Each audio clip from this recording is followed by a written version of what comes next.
Olá, sou o pastor Kleber Batista, estou aqui para compartilhar a palavra de Deus com você. Eu quero ler o texto do Apocalipse, capítulo 1, dos versos 4 ao 6, que diz assim: João às 7 igrejas da província da Ásia. A vocês graça e paz da parte daquele que é, que era e que há de vir. Dos 7 espíritos que estão diante do seu trono e de Jesus Cristo, que é a testemunha fiel, o primogênito dentre os mortos e o soberano dos reis da terra. Aquele que nos ama e nos libertou dos nossos pecados por meio do seu sangue, e nos constituiu reino e sacerdotes para servir a seu Deus e Pai. A ele sejam glória e poder para todo sempre. Amém. Bom, sem dúvida o ano de 2020 foi um ano muito difícil, um ano bastante estressante para a maioria de nós. É claro, Deus sempre esteve conosco, mas não foi um ano fácil.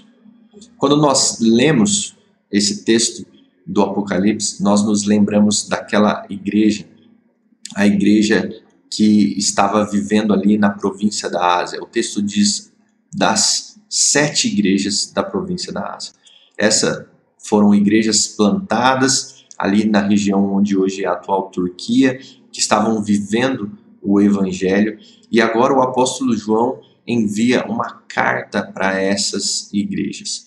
Bom, o apóstolo João ele tinha recebido uma visão, uma revelação da parte de Deus. E essa revelação iria falar sobre o significado da história. João vai usar muitas vezes uma linguagem simbólica, difícil. Ele fala a respeito de pergaminhos, de selos, de taças, de anjos, de bestas, de julgamentos de fogo, convulsão geopolítica.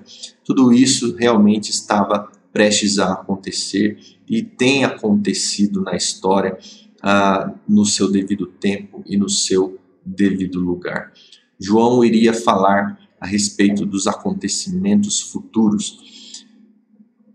E certamente esses acontecimentos envolveriam caos muitas vezes, dificuldades, sofrimento, situações que aquelas pessoas, os crentes ali, já estavam passando. Afinal, aquelas igrejas eram igrejas que estavam sendo perseguidas constantemente pelo poder romano, pelo império romano.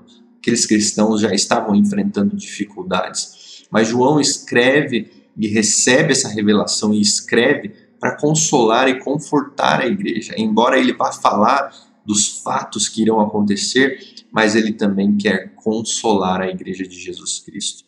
E este consolo também nos consola, porque nós também somos a igreja militante de Cristo Jesus, estamos servindo a Jesus. E esse texto também tem implicações para nós hoje.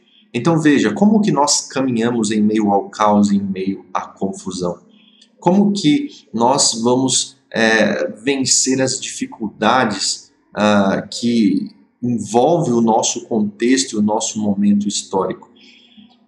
Nós faremos isso concentrando a nossa vida em Deus. E é isso que João começa fazendo. Antes dele entregar toda a revelação, tudo aquilo que lhe foi dito, ele fala a respeito de quem é esse Deus que está entregando esta revelação.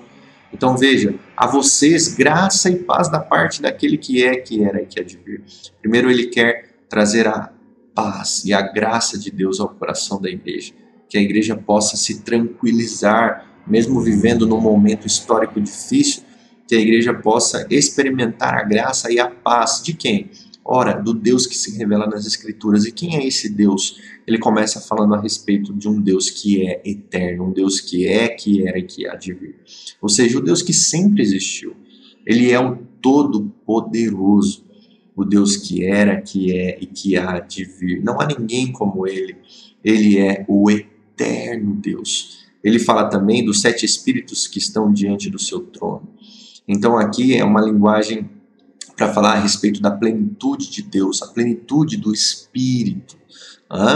Então, olha que interessante. O Deus que está se revelando é o Deus eterno, é o Deus que é pleno, e aí ele fala da testemunha fiel, do primogênito dentre os mortos e o soberano dos reis da terra, que é Jesus.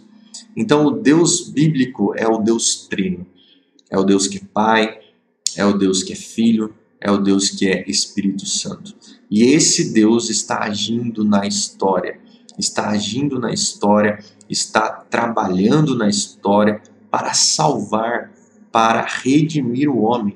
Veja o que diz o texto, ele que nos ama. Então ele está dizendo, esse Deus eterno, esse Deus que é pleno, esse Deus que se manifesta na pessoa de Cristo Jesus, ele nos ama. E ele nos libertou dos nossos pecados por meio do derramamento do sangue de Cristo Jesus.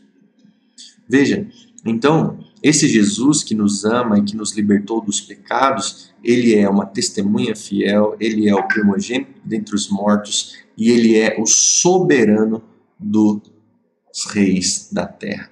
Ele tem todo o poder e o governo da história nas suas mãos. Então, quando nós concentramos a nossa vida em Deus, quando nós relembramos quem Deus é, quem é esse Deus que se revela nas Escrituras, nós podemos caminhar com mais paz e graça no nosso coração.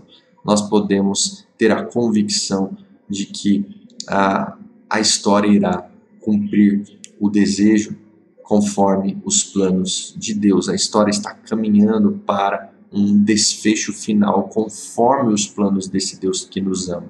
E nós, como igreja, vamos viver a nossa vocação, porque Ele nos constituiu como reino e sacerdotes para servir a Deus.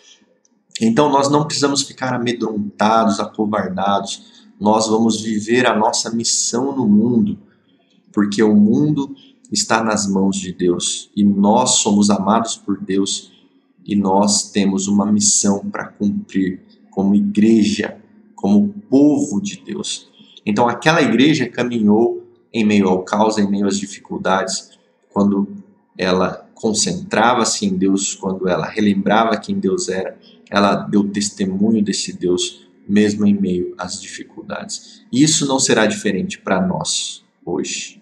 Mesmo vivendo um ano difícil, nós sabemos que esse Deus nos ama em Cristo Jesus e sabemos que Ele nos constituiu reino e sacerdotes. Nós vamos continuar proclamando a nossa fé, vivendo a nossa fé, dependendo de Deus e experimentando a sua graça e o seu cuidado. Que assim seja e que Deus abençoe ricamente a sua vida. Um forte abraço.